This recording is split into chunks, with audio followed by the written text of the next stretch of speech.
नमस्ते गोपाल, कैसे हो? अंदर आइए रश्मि दीदी। आज तुम्हारे बच्चे की 42 दिन की HbA1c विजिट पूरी हो गई। जरा बच्चे का MCP कार्ड दिखाना। ये लो दीदी, MCP कार्ड। ये देखो, MCP कार्ड के इस पन्ने पर तुम्हारे 2-3 महीने के बच्चे के लालन पालन के लिए सलाह दी गई है।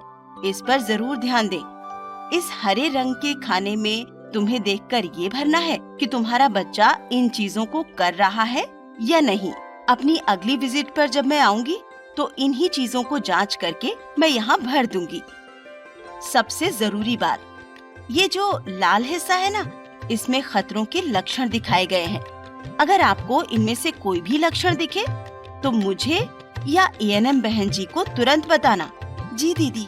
2-3 महीने के बच्चे के पास अगर घंटी बजाएं और वो मुड़कर ना देखे तो ये एक गंभीर समस्या है। अब मैं बच्चे के 3 महीने होने पर विजिट पर आऊंगी और उस समय तुम दोनों को 4 से 6 महीने के बच्चे के लालन पालन की सलाह को देखना होगा। और हाँ, यहाँ भरना पड़ेगा कि क्या तुम्हारा बच्चा ये सब कर रहा है या नहीं। 6 माह पर तुम्हें इन खतरों के लक्षणों को देखना है। जैसे अगर तुम्हारा बच्चा गतिशील चीजों को देखकर सर एवं आंखें नहीं घुमा पा रहा है तो ये एक खतरे का लक्षण है। समझ गई दीदी।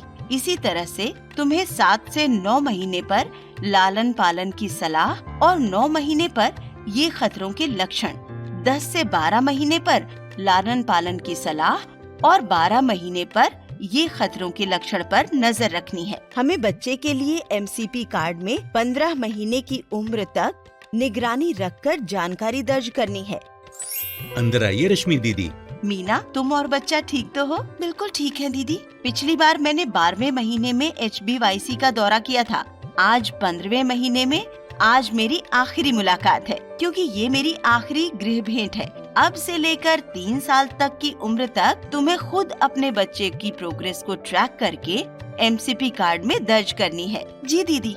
जैसे मैंने पिछले विजिट में बताया था, वैसे ही तुम्हें MCP कार्ड में दिए गए 18 महीने के अनुसार लालन पालन की सलाह लेनी है और इस हरे खाने में भरना है कि तुम्हारा बच्चा इन चीजों को कर रहा है या नहीं। इसी तरह से हमें 18, 24 और 36 माह तक MCP कार्ड में दिए गए लालन पालन की सलाह और खतरों के लक्षणों पर ध्यान दें। समझ गई दीदी। और MCP कार्ड में दर्ज करते रहें। 3 साल तक तुम्हें अपने बच्चे के स्वास्थ्य को ध्यान में रखकर MCP कार्ड में दर्ज करना है। 3 साल की उम्र तक अगर आपको कोई भी खतरे के लक्षण दिखें तो मुझे या ANM बहन जी को तुरंत बताना। रश्मि दीदी, आपने जो सब बताया है हम जरूर करेंगे। आपका बहुत बहुत शुक्रिया रश्मि दीदी।